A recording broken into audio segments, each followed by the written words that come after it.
Okay, today is July 13th. I know I said I was gonna try and do short videos more in depth, but first I want to do one more overall video. I had totally forgotten about this guy over here. Fortunately, it's rained. Anyway, I'm already off track. But I just want to show how everything is overall first, and then hopefully I'll start the in-depth videos before the end of the season. But everything is, well, just about everything is doing well. Oh, the sun. I'll do it this way.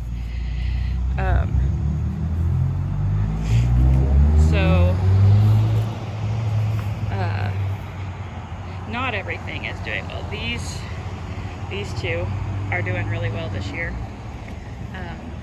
But let me show this side of the front fence first, and then I'll come back and get a little more in depth. I just deadheaded the Gaillardia. They have been going crazy. And I need to deadhead them again already. But they've been great this year. These are doing pretty well, I'd say, big and lush. This purple fountain grass is not doing as well as the one on the other side, so this morning I fertilized it and I didn't fertilize the other one, so hopefully it'll catch up. This bubblegum is doing all right for being out in the middle of nowhere. And these are supposed to be red purple fountain grasses, so red fire something or other fountain grasses. They're not red, they're just green. And I don't know if it's because they're not getting enough sun or what, or maybe it happens later in the season.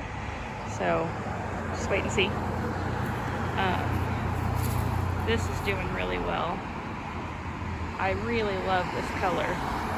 It's a really nice color. This one, it looks like it's just about to start taking off. The heat has just hit. So this one I think needs more sun. It's very, very shady over here, so I think what we ought to do is put one of the vigorous green ones over here so that it will compensate for the fact that it's not getting very much sun. So we've got the heucheras that are really happy, and the coleuses are mostly taking off. This hosta, I'm not sure, but this, I need to go this way again. This hydrangea is doing really, really well. Other than being pink, it's happy, but we've been putting soil acidifier on it. So hopefully next year or the year after it will be more purple. The coleuses are really starting to take off. We've had trouble with this sun patient wilting. So I think that the drip is not close enough to it. So we need to think about either adding more drip or planting things next to the drip rather than just willy-nilly. And I think this hosta's getting too much sun. That coleus, it never does well. This is like the third year we've tried it. It's Midnight Train from Bustani, and I don't know if it wants more sun or if it just is a slow grower. I don't know. But the sun patients, this sun patient is doing really well. It gets a lot of shade. And that one does well because it's got light flowers. But this one and this one, the flowers are burning. So we need to think about doing something else with the sun patients. This one back here is obviously not getting much sun, so it's pretty happy. But you can't see it unless you're on the porch, which I guess is okay, but not ideal. So we need to come up with a way to have sun patients without them burning in the sun. And you know, you'd think a sun patient would like the sun, and it says it likes the sun, but not in Oklahoma. We get too much sun and heat.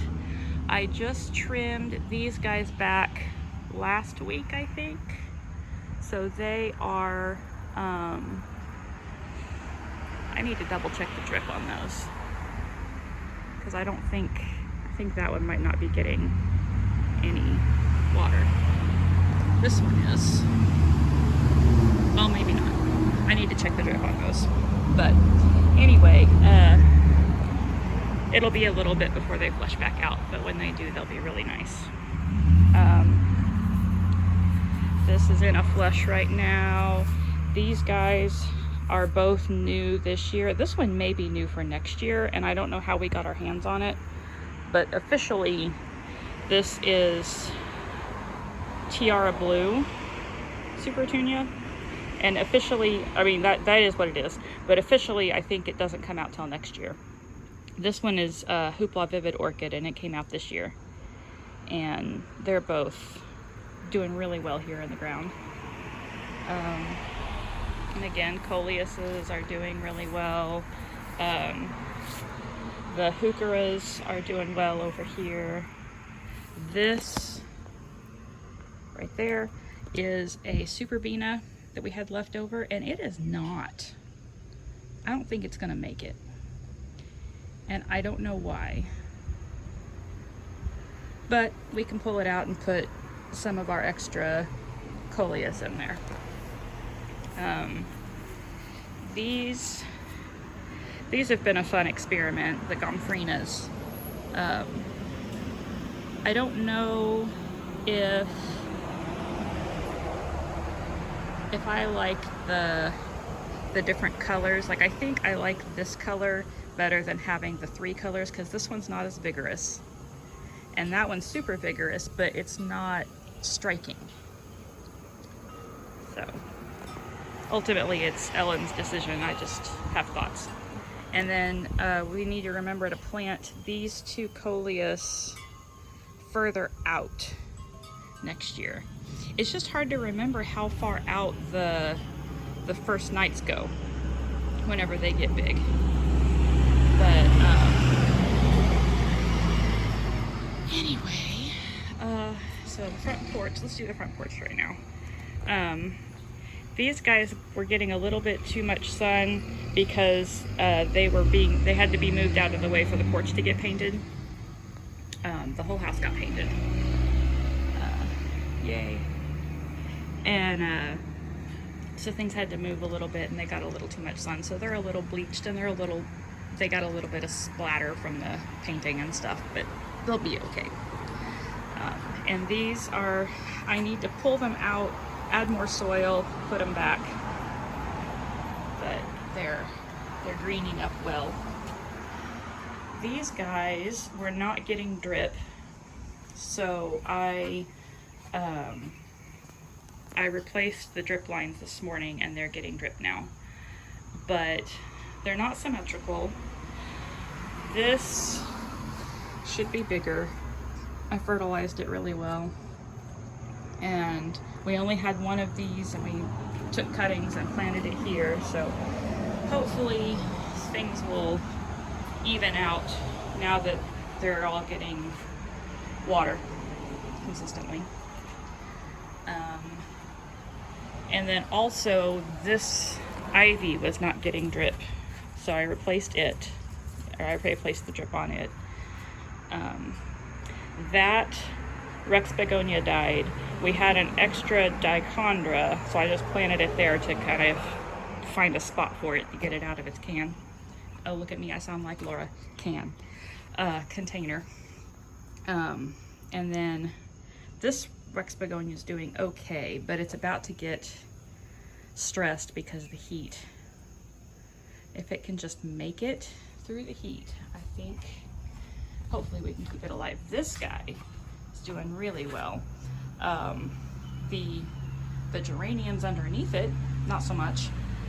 And maybe that's something else I can do, is take the geraniums out and put them in pots and plant them, or put the pots underneath these, so that the drip, yeah, that drip is working, so that the drip from them, yeah, that drip is working. Okay, it's just not coming through the bottom as well. Anyway, so they can get the overflow from these guys. I'll go ahead and check this one while I'm up here. Yep. All right. Okay. On this side, this is the other purple fountain grass that's doing much better. I did not fertilize this one, so that it would not grow as much as that one. Hopefully, that's the idea anyway. This little Calibrachoa is doing really well. It's from Mom's memorial service. This jazzberry is very happy.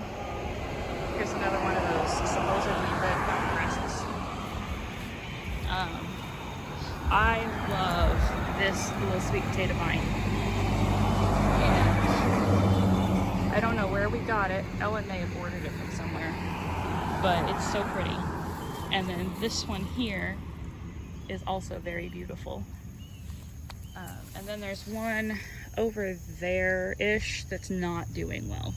And I don't know if it's just too crowded from all the irises, which we're gonna have to dig up 1 million of these irises this fall and winter and get rid of them, because there's too many.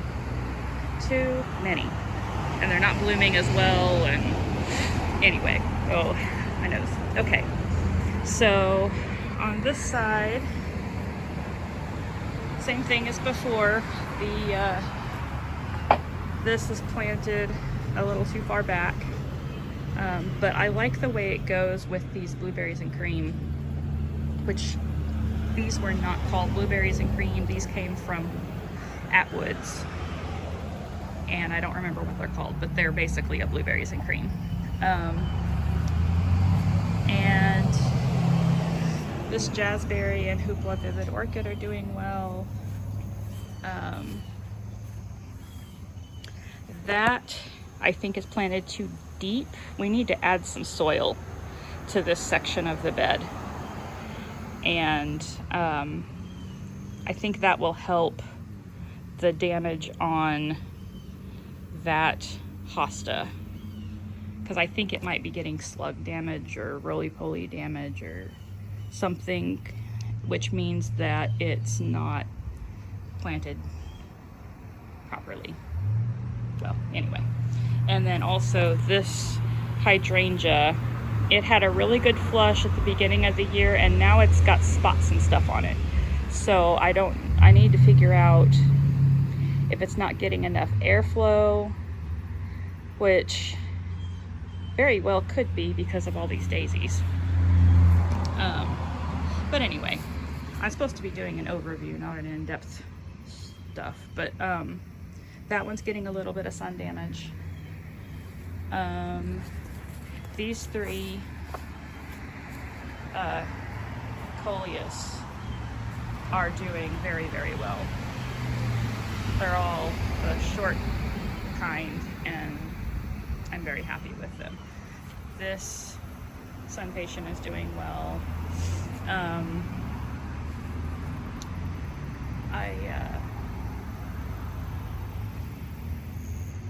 I don't know what I was gonna say, but this bed, these beds, other than being kind of chaotic, are doing really well, and I think that we're really starting to nail down what we want to do. And then this year we added this one. We planted things, coleus and such. And here's a bunch of baby coleus. So we have some spots where we can put these, and we have these that we can put in spots. So yeah, that's where we were making new baby coleuses. And then over here we've got the malachite bed. Oh, that one back there is going to be called the fountain bed, because that table is going to have a fountain, or the fountain is going to be where the table is.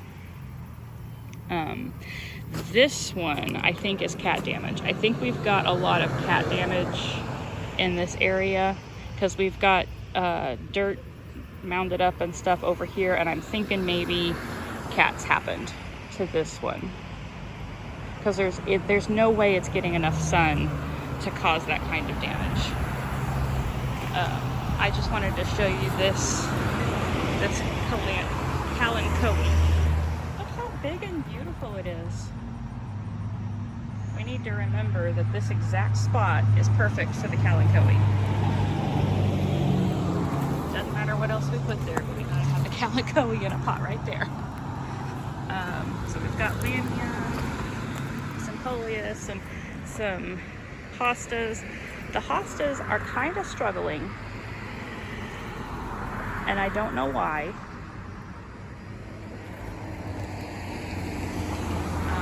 And then there's cat damage here. This is cat spray, and I trimmed out a bunch of the dead, not all of it, but I trimmed out a lot of it, and hopefully it will recover eventually.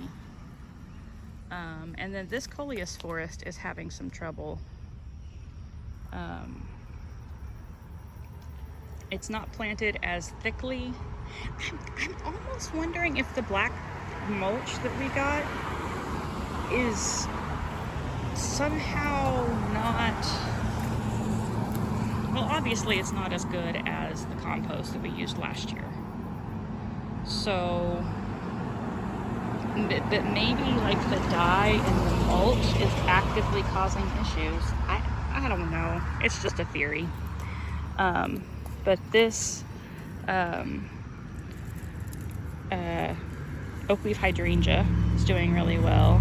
That little alocasia down there is doing really well. It's not getting very big, but that's on me, because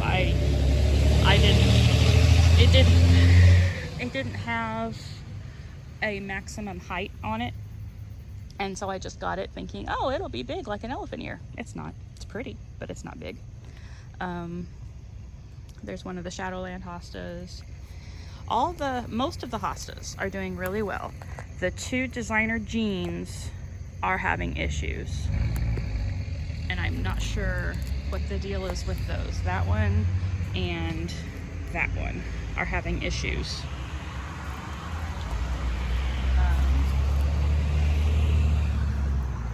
Patriot's doing really well.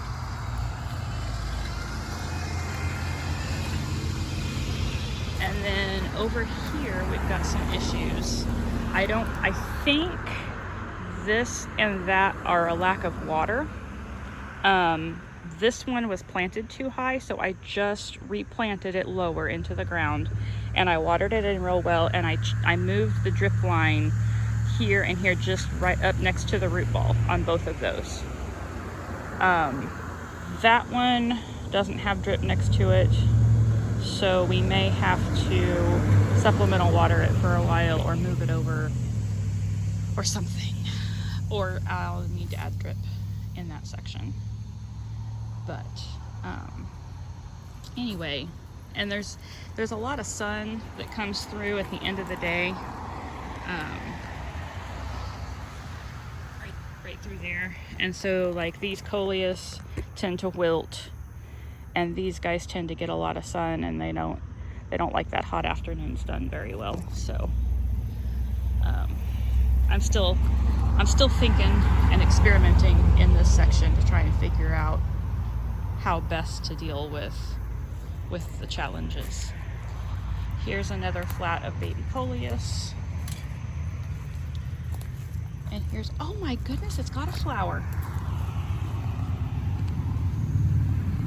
Look at that.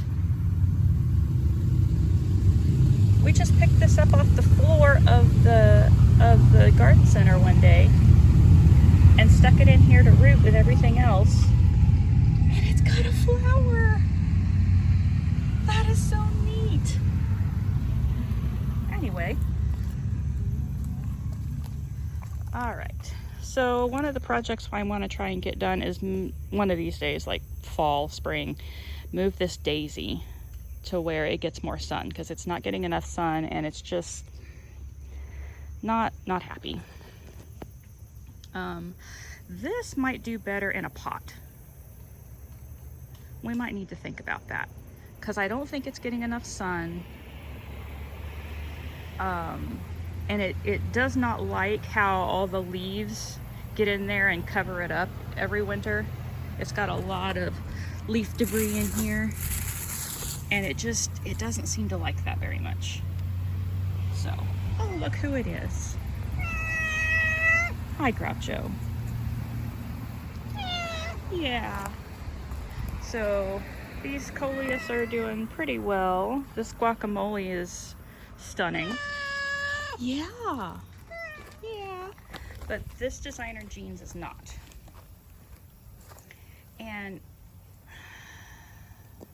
I need to ask the hosta group what's going on. It may be planted too deep. The mulch may be too close to the base of it. Yeah. But there's no way it's getting too much sun, because, I mean, this is its whole day right here.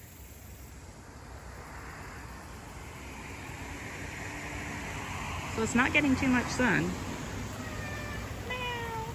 Okay, before I get into the cottage garden proper, I'll do the side garden, or the side, yeah. These guys are not purpling up the way I hoped they would.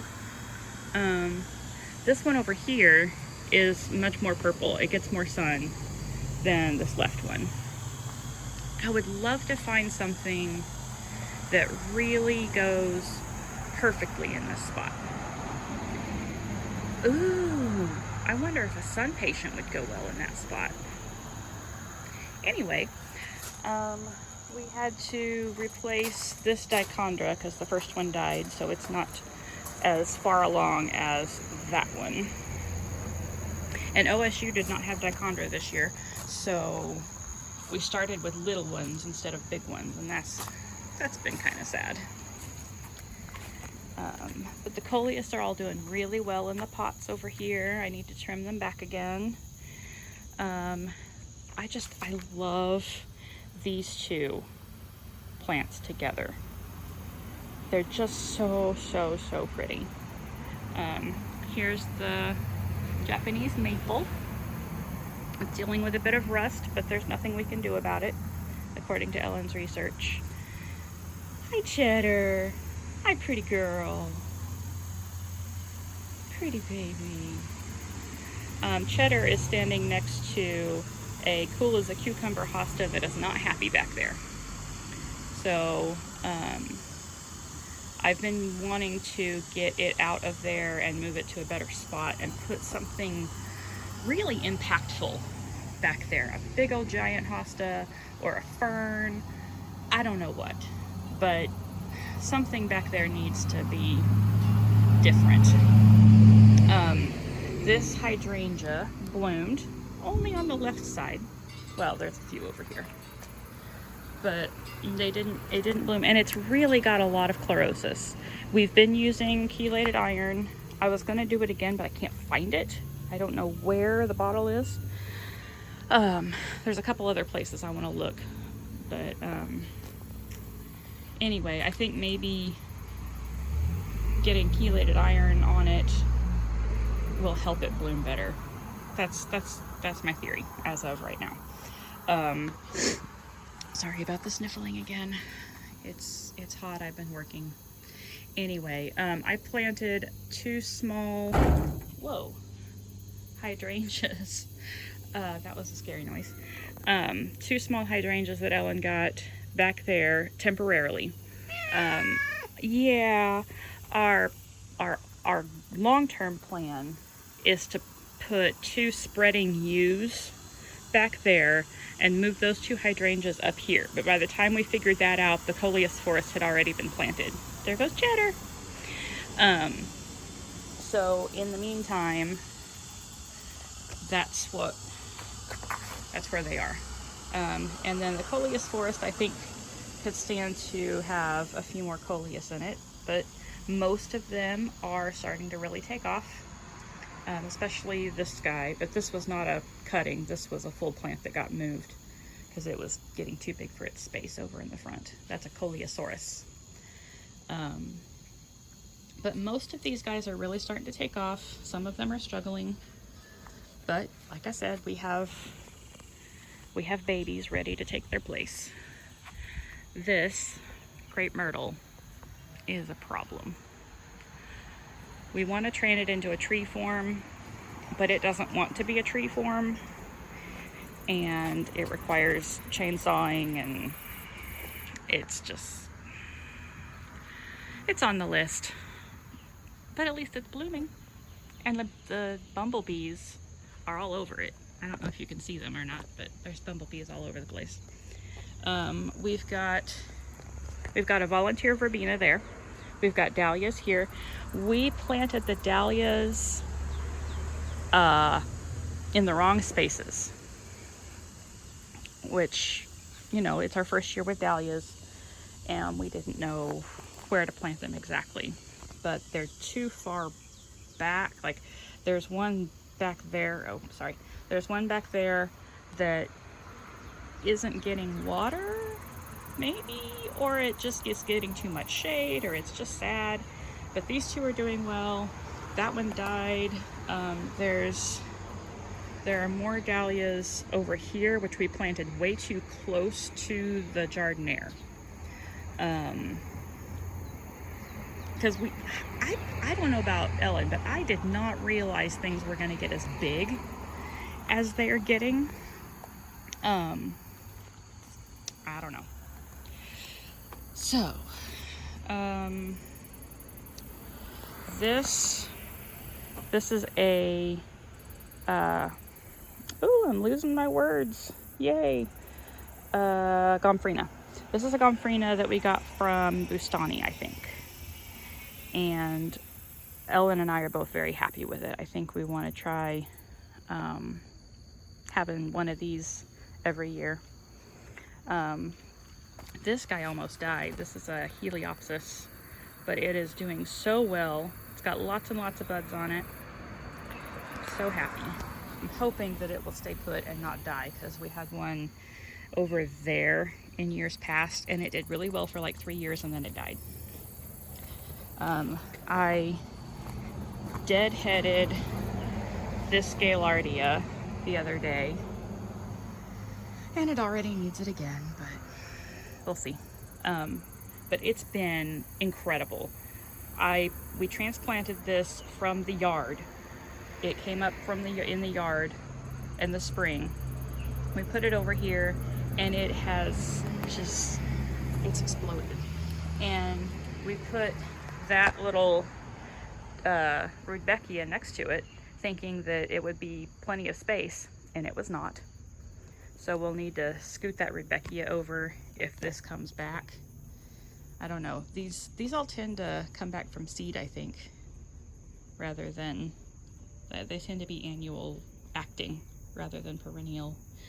But speaking of perennials, this was one plant like 4 years ago, and now it's huge, and we pulled like a whole bunch of them out of there this spring, and you can't tell.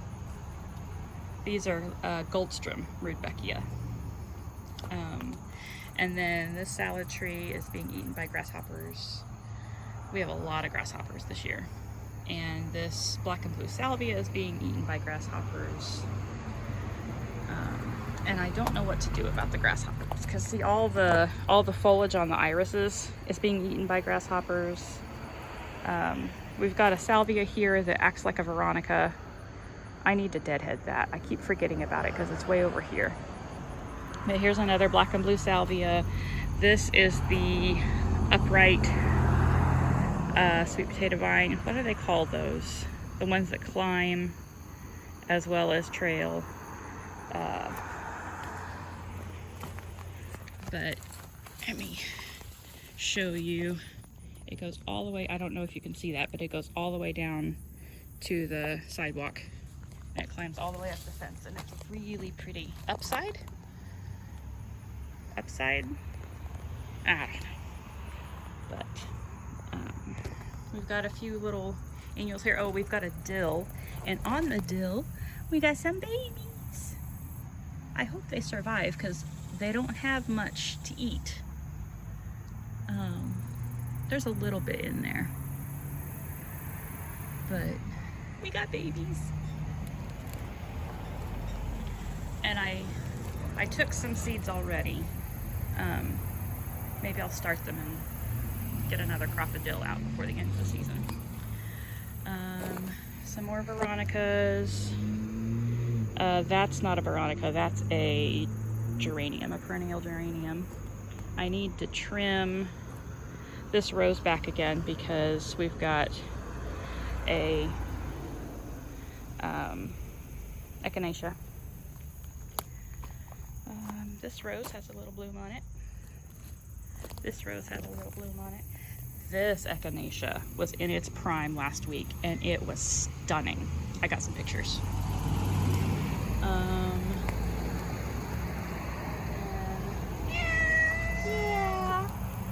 This guy, we moved it this spring. It was being eaten up by this drift rose over here, which is a ground cover rose, and it gets way big. But we moved it, it's getting more air, more sun, and it is so happy.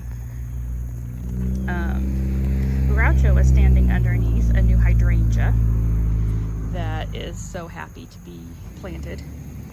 And it's starting to turn pink, which is cool.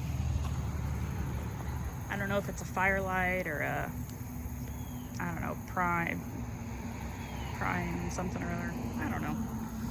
There's probably a tag in there somewhere.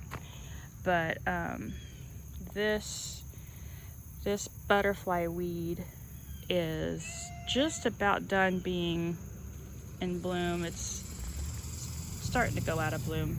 That one was first, and it was just magnificent, and then it went out of bloom. It got aphids, as it does every year, and then this other one started blooming, and now that one's starting to bloom again.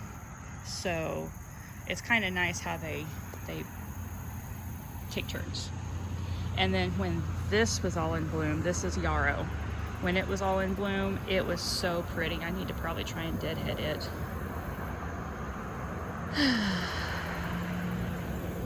Anyway, this rose might be dying, but look at all of those rose hips.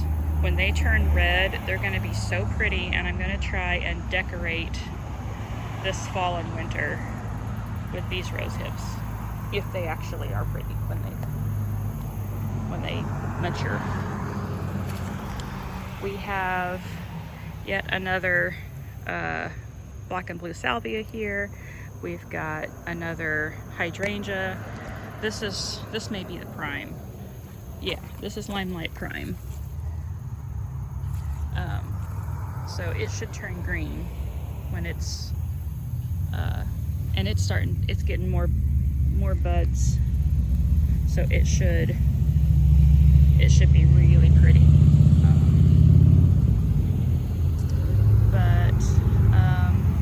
These echinacea, this is a clump of 3 that I got a few years ago, and it has reseeded itself over here and all over the place. We had a whole flat of baby echinacea that we gave to David. I need to dig them up and move them around because this section here, this section of fence comes off, and this is where we bring in the mulch and the compost. And so we need it to be free of perennials and be a pathway, at least in the winter and early spring. So I need to move some perennials out of the way. So this is, oh, we missed this part. So back here we've got some sun patients, and we moved them. We had them all around the jardiniere, but they were getting too much sun on that side. So I moved them all over on this side, and most of them are doing okay. Some of them are not. I don't know why that some of them are not. Again, it may be just because we're using the black mulch instead of compost. But some of them, like this one, is so happy. And it may just be getting the exact right amount of sunshine. But this jardiniere is so happy. I'm really pleased. We've got a bubblegum, a silverberry, and a jazzberry. And then these Dracaena and variegated basket grass. And, oh, so pretty. And then we've got dahlias hidden underneath because we didn't realize how big this jardiniere was gonna get. So, live and learn. But anyway, that's the cottage garden. I feel like we're really starting to get the hang of the cottage garden. So it still needs work, but that's how gardens are. Okay, I'm gonna stop for now and make another video for the backyard.